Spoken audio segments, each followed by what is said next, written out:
Salamat sa lahat ng mga kapamilya po natin all over the world dahil as of now, no? Ang As of the moment. concurrent number of viewers po natin over on YouTube is 1.5 million na po. Grabe!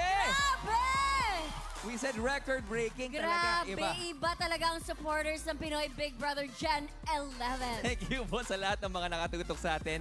Pero on a serious note, bukod po sa selebrasyon ng galing ng Pinoy, ngayong gabi po ay nakikiisa rin tayo dito sa Pinoy Big Brother sa lahat po ng mga naapektuhan at nasalanta po ng hagupit ng Bagyong Christine. At sa lahat po ng mga kababayan po natin na nais pong tumulong sa mga kapwa po nating Pilipino, nasa inyong mga screens po ang paraan kung papaano. Samantala, sa iba't ibang stages nga ng hamon na hinarap ng ating Big Four sa loob ng bahay ni Kuya, mas lalo po nilang nakilala ang kanilang mga sarili sa pamamagitan po ng leksyon na ibinahagi po ni Big Brother.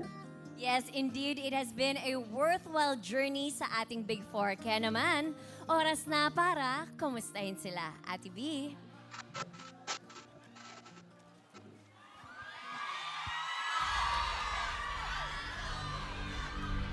Hello, Big Four! Hello po!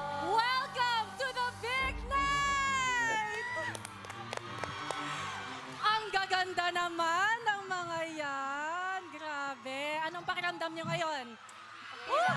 Excited po. Okay lang po, excited. Halo-halo talaga. Yes. Girls, this is the culmination ng lahat ng pinagdaanan nyo sa loob ng bahay ni Kuya. And speaking of that, meron akong simpleng tanong para sa inyo. In just one word, paano nyo madedescribe ang inyong buong PBB journey? Just one word? Fiang. For me, genuine. Kai. Mine has been remarkable. Colette. Sa akin po, success. And Rain. Oh, mine po, amazing! Amazing! Dadagdag ako ng word, legendary! Thank you, Big Four! Grabe kayo, ngayon nasa final stage na kayo ng inyong laban. At bahagi niyan, may isa pang task, di ba? At yan ay ang task kung saan nagsulat kayo ng isang liham para kay Kuya tungkol sa lahat ng pagbabagong naganap sa inyo sa pamamalagi nyo sa loob ng kanyang bahay. Kaya ngayon, babalikan natin ang inyong journey bilang mga housemates. Big Four, sabay-sabay nating panoorin.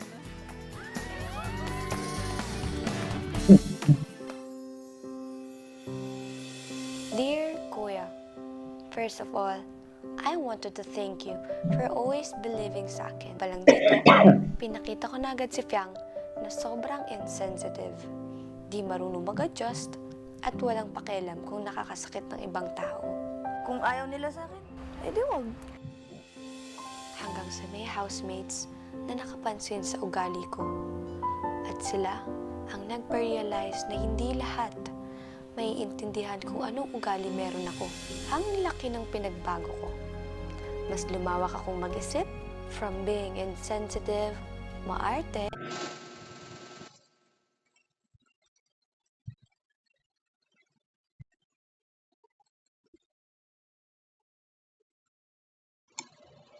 Ni God puti.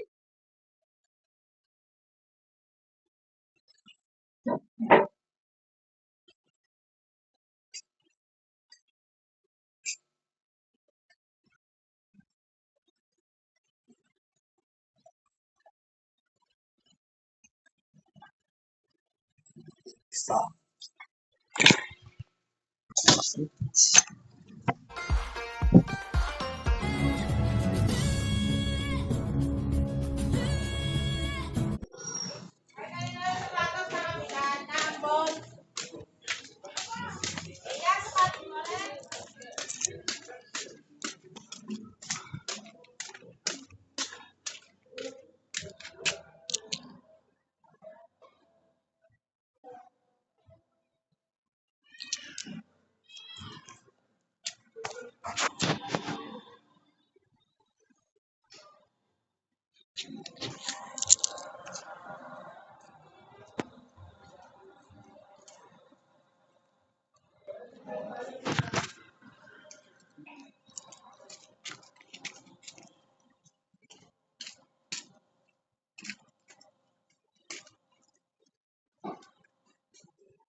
Welcome. Please insert coin. Thank you.